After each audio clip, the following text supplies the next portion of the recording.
Still no skits. There's no time. Way too many things to talk about. We're talking about what everybody wants to talk about at the beginning. iPhone 16. A lot of the leaks and rumors ended up being true, but thank God it's still a matte finish on the 16 Pros. I was really worried there when they showed the Apple Watch Series 10 switch to titanium and have glossiness, that they were going to bring back the glossy chassis to the Pros. Did not want that. Thank God there's still a matte finish on titanium. Desert titanium also ended up being accurate, but also worth mentioning that black, white, and natural titanium are different shades than last year's outgoing 15 Pro colors. And surprisingly, despite all of the inflation and all of these new features and increased screen sizes and everything, across the entire iPhone 16 lineup, there were no price hikes and no changes to storage options. 16 Pro Max, just like the 15 Pro Max, starts at 256 gigs for $1,200, and then you can get a 16 Pro with 128 gigs for $1,000. But something we're still a little unsure of is whether or not going with 128 gigs locks you out of certain camera features. Nowhere in the tech specs now does it mention that you get different resolutions or frame rates if you spec up a different storage configuration, but that doesn't necessarily mean there aren't limits, because it appears that through the compare page, Apple has also removed any mention of the 15 Pro, like being able to record at certain resolutions at ProRes compared to others if you go with 128 gig versus 256. So it's still a bit of a mystery, but if we're to go off of the website, apparently whether you get 128 gig or 1 terabyte, you should have all of the same camera options, which now include 4K at 120 frames a second. You know, I remember leaks about that dating all the way back to 2020 in the iPhone 12 days, but apparently it wasn't impossible until now. And while recording at 120 frames a second doesn't sound that impressive at 4K, because, you know, at 1080p we've been able to do 240 frames a second for many years, I am thankful that within the Photos app now, they actually let you change between the playback speed. So it's not going to be forced into slow motion mode like it has been in the past. Anytime you wanted to record at high frame rate, you had to decide what part of the video is slow-mo and what part isn't. Now you can just straight up say 4K at 120, and then in editing and post, you can decide if you want to slow it down or not. But yes, the Pros are again bigger, 6.3 and 6.9 inches, just like we thought, but no changes to the display specifications. They're both still 2000 nits, as are the regular iPhone 16s. The regular iPhone 16s are still stuck at 60 hertz. I tried to warn you, so I wasn't too surprised to find out that 60 hertz was sticking around another year, but something that will tick off a lot of you, and I'm with you on this one, it does seem kind of petty. The regular iPhone 16s are still USB 2 speeds. They didn't upgrade the transfer speed on the ports, probably because they know the vast majority of consumers that are buying the entry-level iPhones, they ain't moving any files with the USB-C port. They're doing everything on the cloud or via AirDrop, and they're not needing to record to external SSDs. So I kind of get what Apple was doing, but still, $800, $900 iPhones with USB 2.0, that does feel rather petty. And the 16 Pros have the exact same USB-C speeds as the 15 Pros. There was no change there, but thankfully a change they did talk about both for the regular 16s and 16 Pros is that they should have much better thermals than the 15 lineup, thanks to a new recycled aluminum like heatsink on the inside. And couple that with the new A18 and A18 Pro chips, they're supposed to be more efficient on this new second generation 3nm chip design, and apparently that new chip is supposed to run more efficiently than the past. I sure hope so. And this new heatsink they've built in, they claim, even though it's not a vapor chamber, that the phones shouldn't overheat as often. It should be good for high intensive gaming, but hopefully other intensive workloads as well, like I run into with continuity camera and recording my videos on my iPhone. But that's not the most interesting thing about the new iPhone 16 lineup, in my opinion. And no, it's not even the new camera control button, which they had a very weird segment on. And personally, I think this is one of the biggest misses of the phone. To be fair, I haven't tried it yet, I haven't used it yet, but at least what they're demoing on the website, to me, seems rather clunky. So first off, yes, while there is taptic feedback, it is still a physical button. So there were all these rumors claiming that the capture button was going to be this solid state button that let you zoom in by swiping back and forth and let you press down a little bit and then extra hard, kind of like the force click on our MacBook trackpads. But this one they showcased, it does give taptic feedback depending on how hard you press down on it, but the button still should physically move, at least what they were showcasing. But the weird thing about it to me, because I was like, it depends how the software is implemented with this button, whether or not I like it, but I don't like that they're moving a lot of features to this button. Like when you hold it down, now everything is moved from the normal part of the camera app on the sides of the viewfinder up into this tiny little dynamic peninsula. It really does just look like a big notch on the corner. They were trying to do a dynamic island thing, but I think this one is worse, because why not just have all of those little buttons and focus modes off on the side of the viewfinder? Why are you trying to stuff them all up there and have so much wasted space alongside the angles. I'm very shocked that this image I'm showing you is actually on their website. Like, they're trying to showcase how much better the camera experience is. Now, to me, that looks far, far worse. Sure, maybe it's easier for zooming, but I didn't think zooming with the normal display was that hard or difficult anyway. And also, a lot of us were thinking, where did the 5G ultra-wideband antenna go? You know, this camera control button looks a lot like the ultra-wideband antenna on our earlier iPhones, and it's not on the left side of the phone. So I'm pretty sure they literally just built in the ultra-wideband antenna to the camera control button. So I guess if you'd rather have the side of the phone have a function rather than just a big indent for a 5G wavelength that most of us are probably never going to use, this is slightly better in that way, because now you got a way to launch the camera and the action button, which is now in the regular iPhone 16s as well. So much better color choices, by the way. The iPhone 16 colors look great compared to the iPhone 15, which is still available at $100 less. Still a great option if you're disappointed with the iPhone 16 lineup today. The iPhone 15 just got cheaper. Definitely don't get the 14 though. Those are crap, and the 13 has been discontinued, sadly. But that's enough delaying. What is the best feature that I'm most excited for that kind of surprised me and took me for a run for my money with the new iPhone 16 lineup? Well, it has to be Apple Intelligent. No,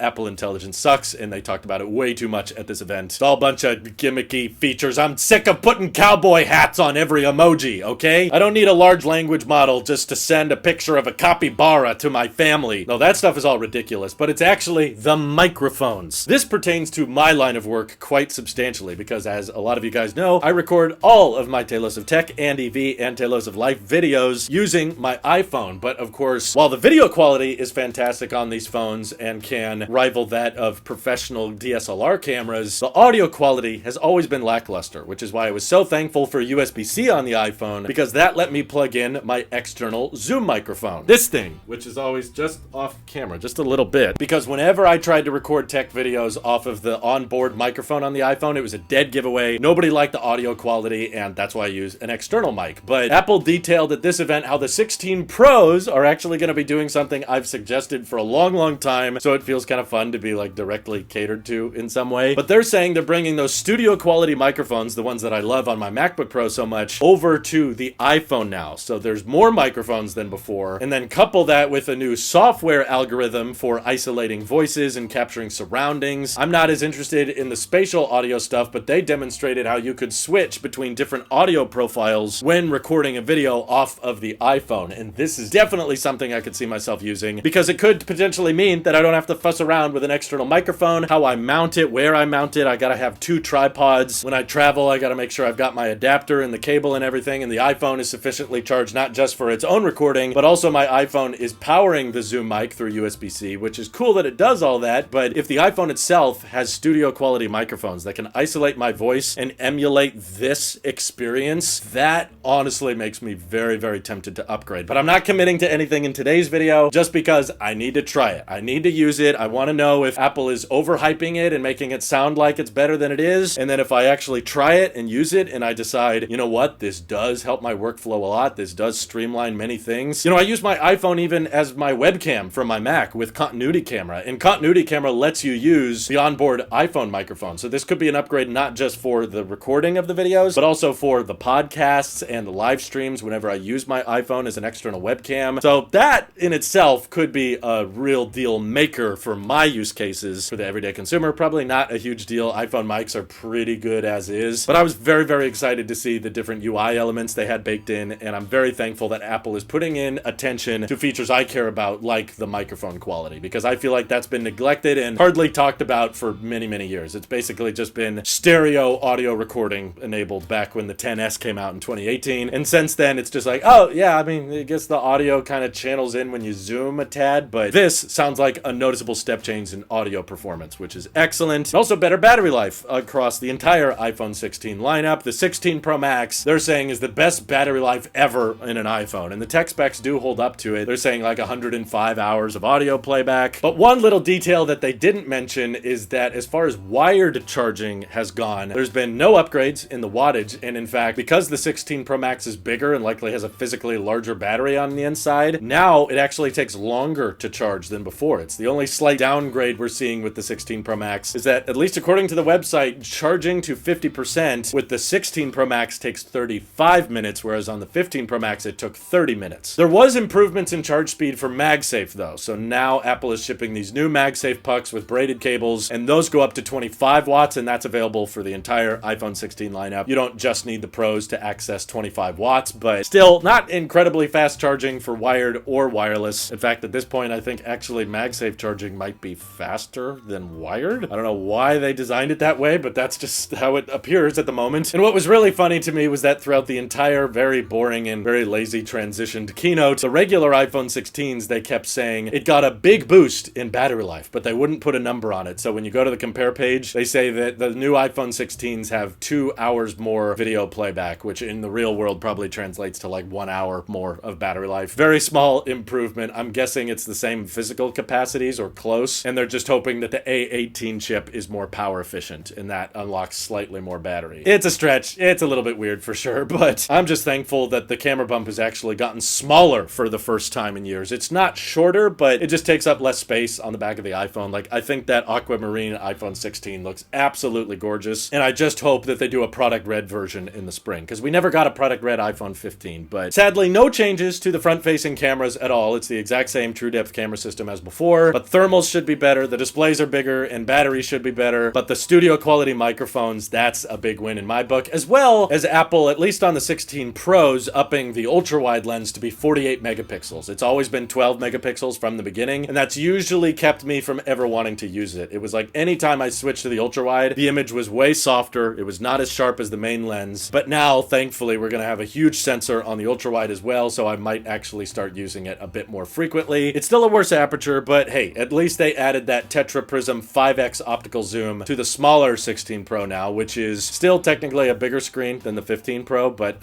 not that much bigger physically. Like, the dimensions are almost identical. It's a little bit wider and a little bit taller, but pretty hard to notice, and I think that's thanks to Apple slimming down the bezels on the 16 Pros even more than the 15 Pros. Just by a little bit, that allowed them to stuff a massive display on a very small form factor. So good on you, Apple. And as far as the cameras are concerned on the regular 16s, there's fairly little changes. I think probably the most noticeable one is that the ultra-wide lens on both the 16 and 16 Plus now supports macro mode, which that was a Pro feature for the past 3 years. So it's kind of surprising to see Apple finally be willing to bring macro to the cheaper iPhones. It's kind of gimmicky. I don't think most people are going to utilize it, but they kept bragging about these new main sensors on the 16s being a fusion camera simply because you can crop in to get 2x optical zoom, and I'm like, that's not really, you know, like having a separate lens. They just brag about how it's better than previous telephoto lenses because it's just cropping in on the far superior main lens, which just has more megapixels to pull from now. So it's a little marketing gimmicky for sure, but hey, at least Apple Intelligence is now on a non-Pro iPhone. However, hilariously, it's not shipping with it. They talked all about Apple Intelligence throughout several parts of today, and it was such a recap of DubDub. Very boring if you already heard everything at DubDub this year, and despite all of that, they're saying it's gonna be ready later next month. It's all this overhyped AI and stuff, and out the box, it's not even gonna do most of it. Pretty hilarious, if you ask me, but I think that mostly covers all of the biggest, most notable changes with the iPhone 16 lineup that I'm very excited to try out. Of course, pre-orders start this Friday at 5 a.m. I'll do a very early morning live stream, and let me know in the comments which iPhones you think are worth reviewing. I'm definitely picking up a 16 Pro of some kind, but I'm not sure if it's worth checking out the regular 16. It's probably just a bunch of features that I've already had before, but still not a bad option out there for people who want the latest and greatest. But speaking of disappointments, AirPods Max got a surprise refresh, but Apple found a way to do it that ticked everybody off, because I know I'm gonna sound like a hypocrite, like I've been saying for a long time now, just add USB-C to AirPods Max. And that was my biggest problem with it, like the fact that you had to charge such an expensive pair of headphones with Lightning, and it didn't even include the headphone jack cable and all that. It was frustrating, but okay, they've added USB-C, they've added some new color changes, but that's freaking it. They did the absolute bare minimum with this thing because it is still rocking the H1 chip. It is still rocking the stupid smart bra case. And even though that it switched to USB-C, they are not now offering a headphone jack to USB-C cable like they used to offer a headphone jack to Lightning cable. I thought, given this was the only pair of AirPods that could actually have a USB-C plug-in directly, that these could at least get lossless support, you know, because there's a hardwired connection. You can do USB analog, that's a thing, and yet they couldn't even do that. So there's all these new software features they announced for AirPods Pro. There was no new AirPods Pro 3rd gen, but they did talk about new health features and new hearing tests podcasts and how they can become very practical hearing aids for people out there. And if that wasn't bad enough, Apple also introduced AirPods 4, which on a side note, I really love. I've already pre-ordered AirPods 4 with active noise cancellation because I have to try these things out. But AirPods 4 have the H2 chip and they have conversation awareness, adaptive EQ, and all these features people have learned to love and expect from AirPods Pro are now available on a $180 or even $130 pair of AirPods, and yet they didn't add any of those things to AirPods Max. So very ridiculous in my opinion. It very much feels like they were just like, well, we gotta approve it for the European Union, so slap a USB-C port on there. But could you put in just a little bit of effort to the sound quality in your $600 pair of headphones? I know, crazy ideas out there, but to try to be a bit more of an optimist, AirPods 4 is awesome. There's two options, one that's $130 and one that's $180. And don't be fooled. A lot of people will probably just look at the two different versions and go, oh, okay, AirPods 4 is the cheapest one, and then you pay $50 more and you get active noise cancellation. Done, right? No, actually. I think Apple would have been much better off naming the cheaper one like AirPods SE, and then the one that has ANC I would have called AirPods 4, just to simplify things a bit, because if you decide to spend the extra $50 to get active noise cancellation, you also get the speaker on the charge case. You also get a charge case that can wirelessly charge with the Apple Watch Charge Puck or a Qi certified charger, but not MagSafe, interestingly. A lot of people may be wondering, well, if they've added active noise cancellation to AirPods 4, why would you buy the AirPods Pro? Well, AirPods Pro get a little bit better battery life on the pods themselves, up to 6 hours on the Pros, 5 hours on AirPods 4. Also, AirPods Pro ship with a MagSafe charging case, whereas no matter what you pay for AirPods 4, none of them will actually magnetically adhere to the puck. They will charge off of the Apple Watch Charge Puck, which is funny because that is magnetic, or they will charge off of Qi, but not the MagSafe puck for some reason. And AirPods Pro have a touch panel that lets you adjust the volume up or down, whereas it's just a force sensor on AirPods 4, so you can just press once to pause, press twice to skip, all that stuff. And also, AirPods Pro ship with a USB-C cable in the box. AirPods 4 don't have a brick or a cable. I don't know if we've seen Apple do this kind of thing before. Even the iPods back in the day shipped with a cable, but yeah, AirPods 4, especially if you buy the cheapest ones, you better have a USB-C cable of some kind around, because there is no other way to charge it than USB-C, and it does not come with a cable in the box. So while I'm impressed that they're so affordable, and I'm super interested in how the sound quality is on AirPods 4, because they've refined the design a little bit. It's not the same shape as AirPods 3. I've heard mixed things from audio reviewers about headphones that have active noise cancellation without the rubber tips. But that's a huge selling point to me, because I've always hated the rubber tips, but I love active noise cancellation. So I always found the AirPods 2 original design way more comfortable in my ears. Like, they never fell out. I could wear them all day. It never felt like I was wearing them. But with AirPods Pro, I like the ANC and all, but it just never could fit quite right, especially when I started sweating, which, as you guys can tell, is all the time. They would slowly start falling out of my ear, and I've had to constantly adjust them over the years, but that's how much I love active noise cancellation. But now to see that Apple's finally adding it to a pair of headphones that have an open air back, I'm very curious to see how they actually feel in my ears and sound, so that's why I ordered them. You can pre-order them today, but Apple does technically separate them on the compare page. They say that AirPods 4 with ANC just have active noise cancellation, whereas AirPods Pro 2 and AirPods Max, they have Pro level noise cancellation, which I believe just means that the number of frequencies that they can cancel out is a bit higher. If you look in the footnotes on the website, they say AirPods 4 with ANC are about on par with the active noise cancellation with AirPods Pro first generation, which is actually the pair of headphones I still use on a daily basis. So I probably couldn't tell a big difference in ANC between Pro 2 and Pro 1. I just want a pair of headphones that are comfortable and don't have the rubber tips, so I don't have to worry about the rubber tips breaking, which mine have, or getting much, much dirtier. So I can't wait to try out AirPods 4. They've got USB-C, which I'm grateful for, and they can still charge wirelessly if you spec for the ANC version. But if you care about having the rubber tips, or about the hearing health features, or having the volume controls, AirPods Pro 2 are still a great choice. Just don't buy them from Apple. You can find them for under $200 on Amazon. Very affordable on other websites, but overall, I really can't wait to try out AirPods 4 with ANC. That might end up being one of my favorite Apple products of the year. We'll see. I'll have to try them on and listen to them, but they look fantastic so far, and I really, really hope the ANC can be good on those, and they could stay in my ear without me having to adjust them all the time. But that brings us lastly to what a lot of leakers and rumors got wrong, which is the Apple Watch Series 10. A lot of people thought for the 10th anniversary Apple Watch, Apple was going to do something big, and they literally did just